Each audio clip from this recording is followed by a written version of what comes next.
መጽሐፈ ምሳሌ ምዕራፍ 26 ላይክ በማድረግ ጀምሩት።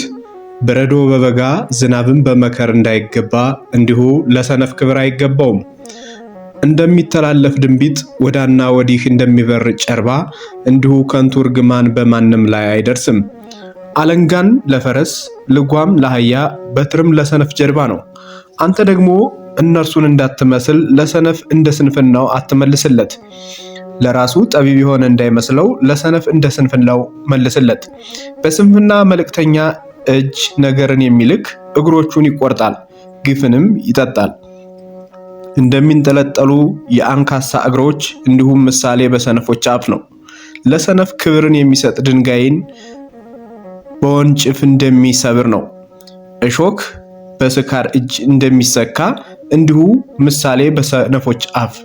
ዋና ሰራተኛ ሁሉን ነገር ይሰራል፣ ሰነፍን የሚቀጥር ግን መንገድ አላፊውን እንደሚቀጥር ነው። ወደ ትፋቱ እንደሚመለስ ውሻ ስንፍናውን የሚደግም ሰው እንዲሁ ነው። ለራሱ ጠቢብ የሆነ የሚመስለውን ሰው አየኸውን? ከእርሱ ይልቅ ለሰነፍ ተስፋ አለው።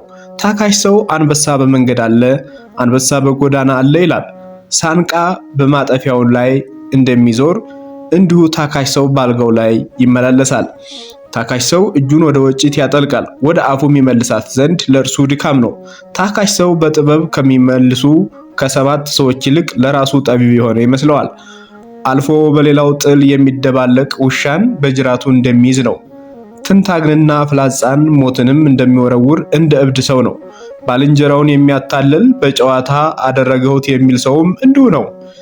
እንጨት ባለቀ ጊዜ እሳት ይጠፋል፣ ጆሮ ጠቢ በሌለበት ዘንድ ጠብ ጸጥ ይላል። ከሰልፍምን እንጨትም እሳትን እንደሚያበዛ እንዲሁ ቁጡ ሰው ጠብን ያበዛል። የጆሮ ጠቢ ቃል እንደ ጣፋጭ መብል ነው፣ እርሱም እስከ ሆድ ጉርቻ ድረስ ይወርዳል።